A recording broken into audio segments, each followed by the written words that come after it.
Simulan na natin ang sakuna. Another special day kasi ang kliyente ko ngayon ay virgin skin ulit. Nang pinakita ni brother yung design niya, nagulat ako dahil malaki yung gusto niyang ipagawa. Isipin niyo, sa unang sakuna ni sir ay malaki kaagad. At ang ataking gagawin ko dito sa design ni brother ay gray wash po. Para naman sa mga brother natin na nag-umpisa pa lang sa pagtato, ganito po ako magtimpla ng wash. Hindi ko po sinabing tama po ang procedure ng paggawa ko ng wash, pero ganito po ako magtimpla. At sa ganun ay makakuha rin kayo ng idea. At nang malapit ko na matapos ang sakuna kay sir, inaatake ko na ng highlights yung ibang parte at ito na po yung outcome. Bang! Bawat sala, bawat laban nakakasabi. Utak titib ang palaging tipid. Bilang palakasan ng pananamit o baka kainin ka ng pananabit.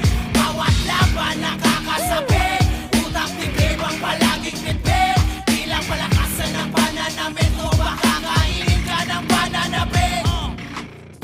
At tulad nga ng sabi ko sa inyo, wala sila brother and mom dito kundi nila nababalitaan yung promo ko sa tattoo. Kaya successful lang natatapos yung sakuna sa Reven Tattoo TV spot. This is Reven Tattoo TV. So yun lang, keep safe.